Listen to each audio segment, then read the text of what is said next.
Então agora nós vamos fazer hoje, né, a nossa correção da disciplina de arte, certo? Então nós iremos começar a correção com a nossa apostila. A atividade de arte que eram para vocês estarem realizando, fazendo no caderno, eram essas 3 perguntas da página 11. A primeira pergunta, para você, o que é cultura? Então, como vocês podem ver aí no quadro, né, eu coloquei um conceito de cultura que diz que representa o conjunto de tradições, crenças e costumes de determinado grupo social.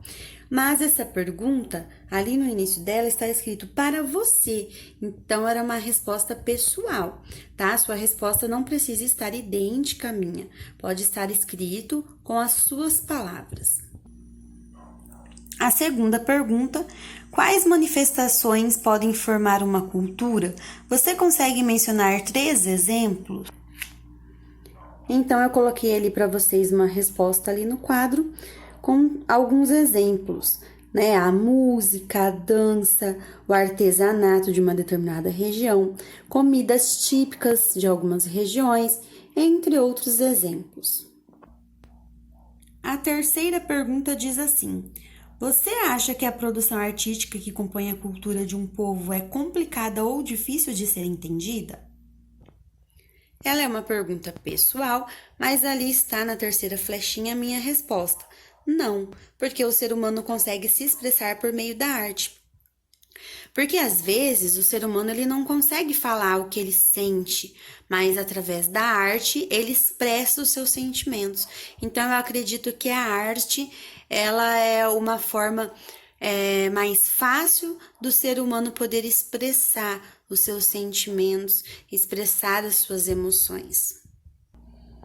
A próxima atividade de arte que eu havia passado para vocês é da página 13, essa pergunta, que diz assim: o que você pensa sobre a resposta de Rubem Alves? Concorda com ela? Porque depois pergunte a si mesmo: por que é importante preservar esses tipos de manifestações culturais?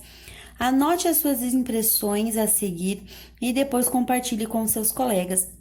Então, Rubem Alves, né, ali está perguntando, ele estava numa entrevista e ele mesmo se fez uma pergunta e respondeu. Ele perguntou sobre a cultura popular brasileira. Para que serve isso?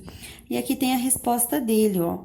Essas coisas não servem para nada, mas são muito importantes ao mesmo tempo, pois nos dão prazer ao fazê-las, dando sentido às nossas vidas. Então, aqui é para você colocar a sua opinião sobre essa resposta que ele citou.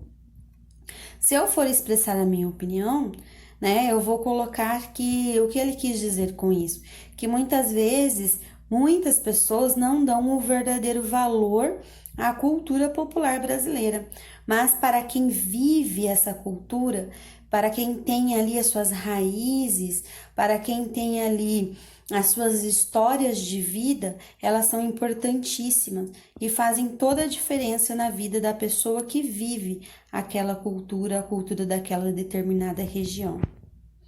E ali está perguntando, né, por que é importante preservar esses tipos de manifestações culturais?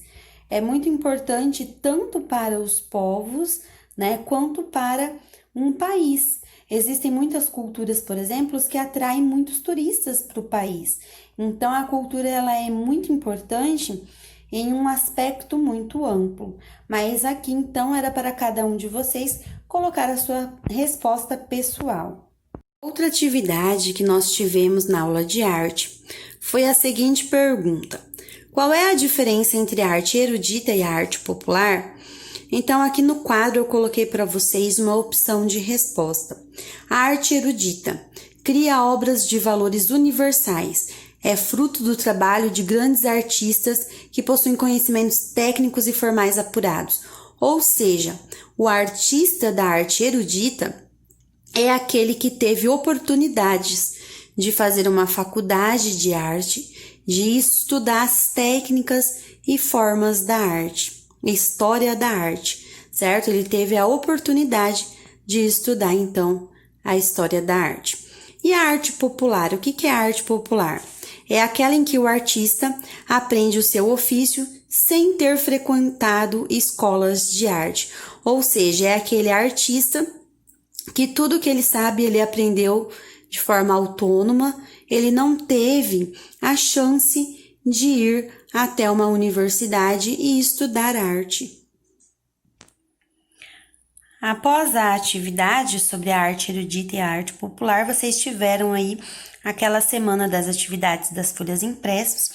Aí na aula de arte vocês viram a respeito do mosaico, né? Então, o mosaico eu expliquei para vocês que também era um exemplo tanto de arte erudita quanto de arte popular. Aqui eu pintei o meu mosaico, não sei se ficou aí muito bom, muito bonito. Mas eu também quero que vocês mandem para mim as fotos dos de vocês, não só do mosaico, mas também de todas essas atividades que nós estamos fazendo a correção, para que eu possa estar então colocando na pasta de vocês ali, que eu estou organizando, e atribuindo a nota de vocês, tá bom? As duas atividades que nós tivemos na aula de arte, a primeira flechinha ali, né? Lembra que a gente fez uma aula de arte relacionada com a aula de história, onde nós vimos a origem de alguns instrumentos musicais. Então, na aula de arte, eu só passei essa única perguntinha ali, essa única questão para vocês fazerem. Escolha um instrumento musical, faça o desenho do mesmo, né, no seu caderno de desenho. Em seguida, pesquise e escreva a história de sua origem. Então, é para vocês estarem tirando a foto dessa atividade e me enviando. E a outra atividade, a última atividade de arte que nós tivemos, era para fazer a ilustração da redação de português. Lembra que em português eu pedi para vocês estarem fazendo uma redação falando sobre um pouquinho sobre a quarentena, né? Como que estava sendo a sua quarentena, quais cuidados você estava tomando, como que estavam as suas aulas online. Então, fazer a redação e estava valendo nota para português, né, com a produção textual, e valendo nota para arte com a ilustração, ou seja, com o desenho da sua redação. Certinho, a arte é bem simples, então eu espero aí a correção de vocês para que vocês estejam me enviando.